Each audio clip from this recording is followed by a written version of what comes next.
Okay. Assalamualaikum and hi to my fellow friends and lecturers. Today, our group will present about the cyanogenic glycosides and pesticide residues in cassava snacks. So before that, I would like to introduce our member.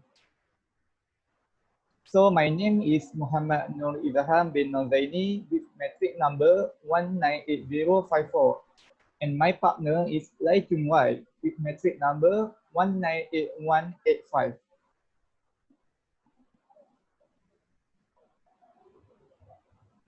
So before diving deep into the risk assessment of our chosen case study, let's learn some basic facts about cassava. Cassava or Manihut esculenta is an edible tuberous fruit often made into flour. It's widely consumed in Africa, South America, and Southeast Asia. It's also the third most important source of calories in the tropics after rice and maize due to its drought-resistant abilities.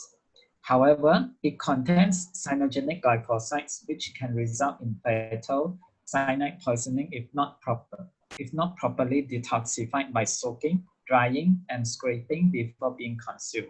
Next. In this presentation, we'll be covering introduction, 3 filler tables, the basic processing flow of cassava snacks, the risk assessment, risk management, and risk communication, and finally, a brief conclusion. Next.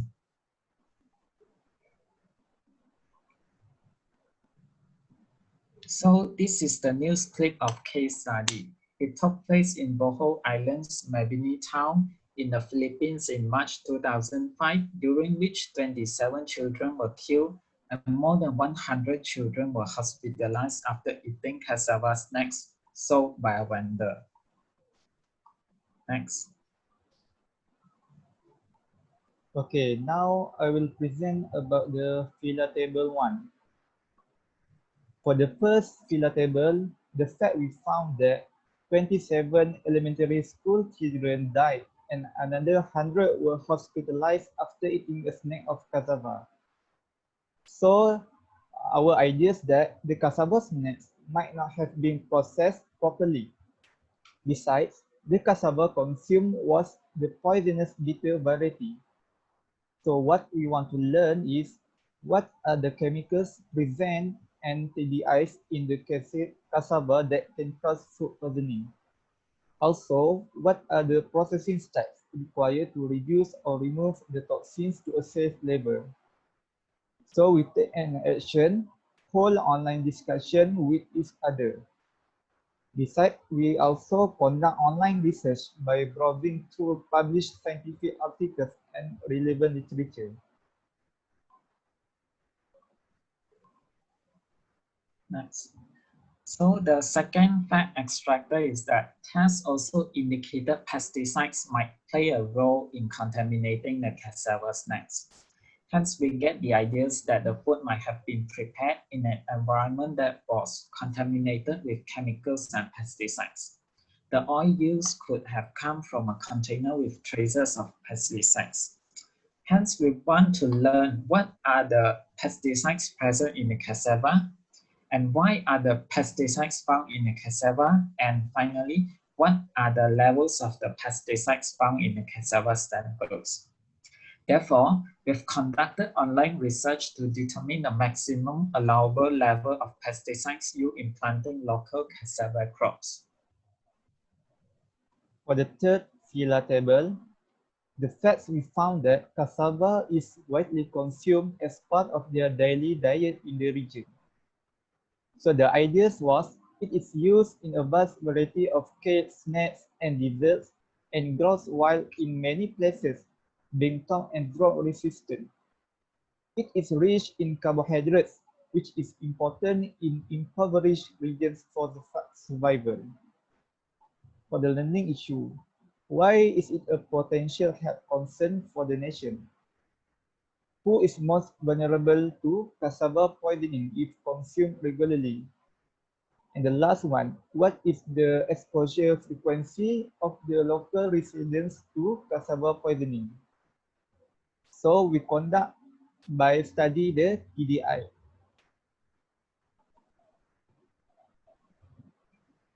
So here's the basic processing flow of cassava snacks.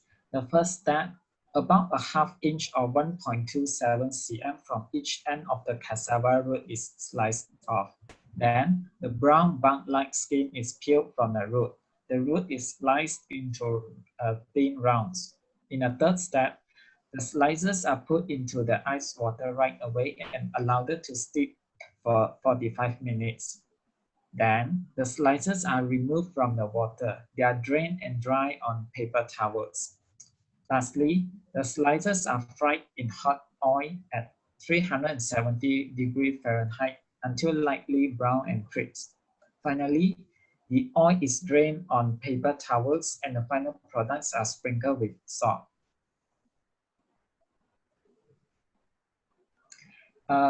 In the hazard identification, we have identified cassava cyanogens are found in 3 forms in cassava, which are cyanogenic glucoside, 95% limonene and 5% lactostratin, cyanohydrins and free cyanide, which all form hydrogen cyanide. Next. The diagram shows the hydrolysis of limonene in the human body. When limonene is ingested, it will be hydrolyzed by linomerase in the body, and after subsequent enzymatic reactions, such as by hydroxynitride lyase, it will eventually be converted to hydrogen cyanide, which is extremely poisonous. Next. Apart from that, traces of pesticides have also been identified in the cassava snacks, which are carbamide and organophosphates respectively. Next. So now for the hazard characterization. For the hydrogen cyanide, we study the TDI is 0.02 milligram per kg body weight. For the carbaryl, the ADI is 8 microgram per kg body weight per day. For the carbofuran, the ADI is 0 until 0.01 milligram per kg body weight per day. And for the organophosphate, the ADI is 0.01 milligram per kg body weight per day. In the third step of the risk assessment, which is the exposure assessment, firstly, we calculated the amount of cassava eaten per day by using the formula frequency intake times serving size times total number of servings and times weight of food in one serving. Hence, the amount of cassava eaten per day is found to be 17.2 grams per day. Next. In the exposure assessment, the exposure values of 4 types of chemicals are calculated. Firstly, the mean concentration of hydrogen cyanide is 68.94 milligram per kg, and the exposure is calculated by multiplying mean consumption times mean concentration, which is found to be 1.1858 milligram per day, and the exposure is found to be 0.0197 milligram per kg body weight per day. Next. For the carbaryl, the mean concentration is 2.00 milligram per kg and the exposure 0.0344 milligram per day and 0.0000573 kg milligram per kg body weight per day. Next. For the carbofuran, the mean concentration is 0.2 milligram per kg and exposure 0.00344 milligram per day and 0.0000573 milligram per kg body weight per day. Next. And lastly, for the organophosphates, the mean concentration is 5 milligram per kg, exposure 0.086 milligram per day, and 0.00143 milligram per day, milligram per kg body weight per day. Next.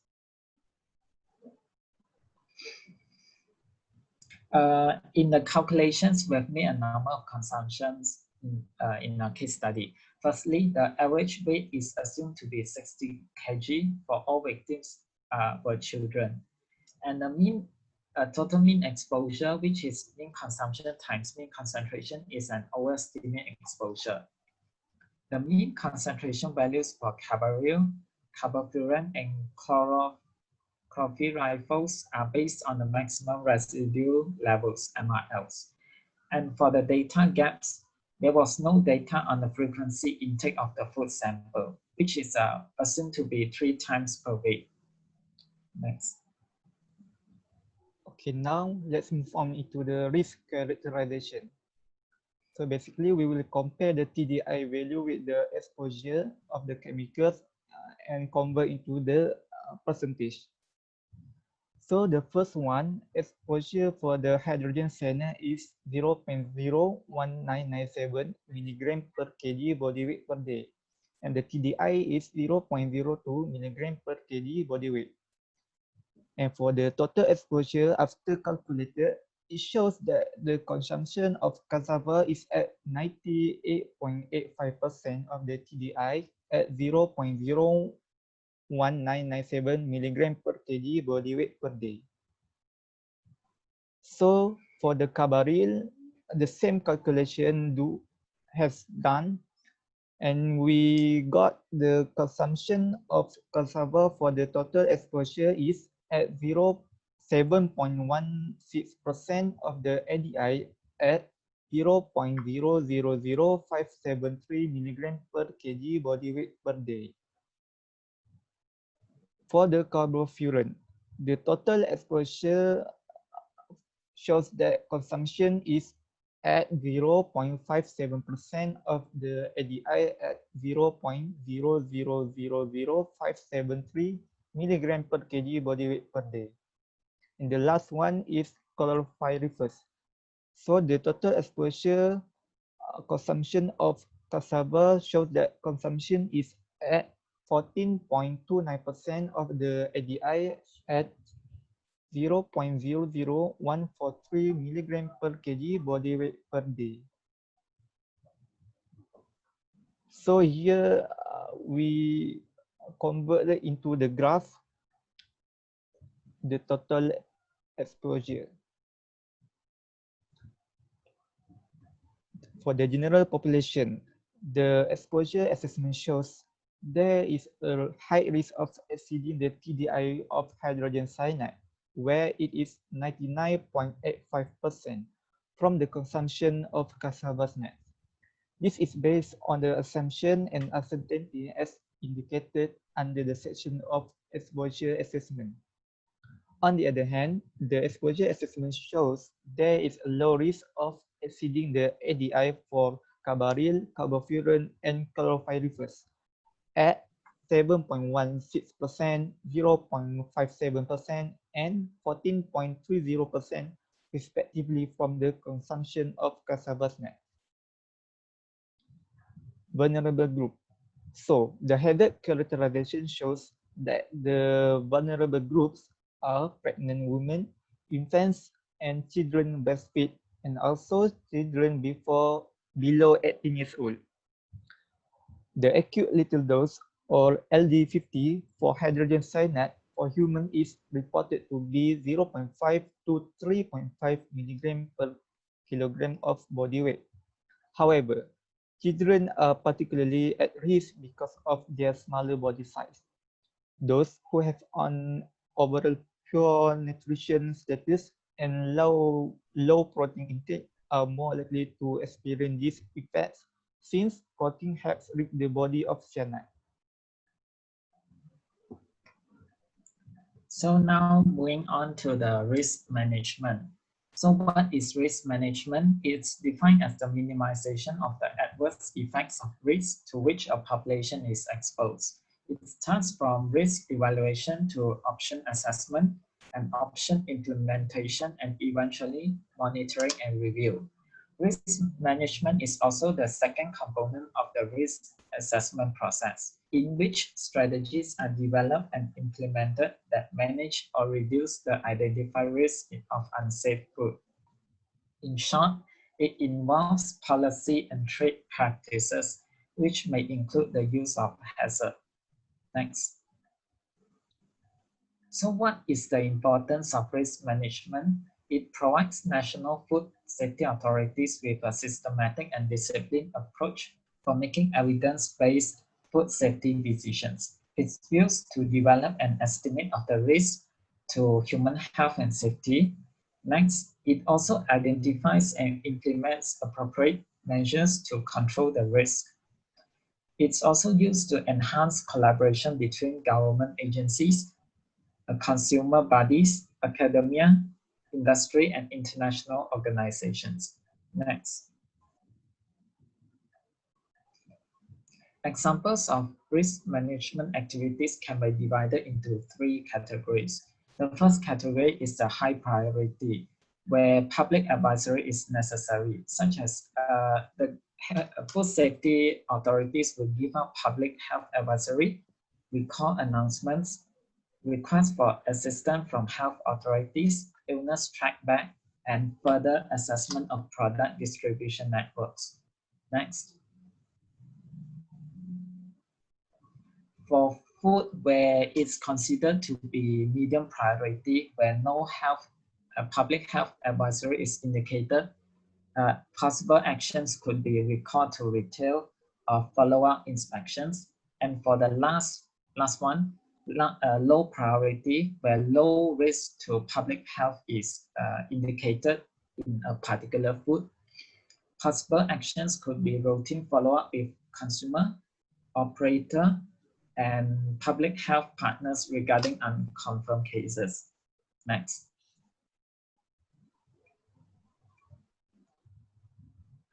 Risk management and food safety in the Philippines. In this case study, cassava can be classified as a high priority in terms of risk assessment in impoverished areas and regions, such as the area where cassava poisoning took place in the case study, the Philippines. Moreover, there's also a high priority in terms of risk assessment of cassava in regions where cassava is eaten frequently, which might increase the risk of cyanide poisoning. And it's also a high priority in some areas of the world, as cassava has been shown to absorb harmful chemicals from the soil, such as arsenic and cadmium. Next. In the context of Malaysia, traditionally, cassava is used as a food staple by those who cannot afford the more expensive food. However, as Malaysia becomes more wealthy, cassava has been switched into a supplementary food, either steamed, boiled, or fried in batter, or for making bingka or tapai.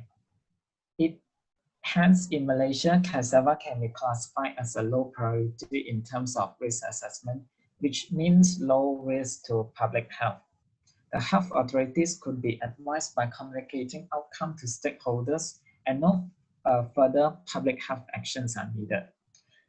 The health authorities could also carry out routine follow-up with consumers about complaint, operator about inspection, or public health partners regarding unconfirmed illness. Next. In Malaysia, food safety risk analysis activities are coordinated by Food Safety and Quality Division, which is under the MOH.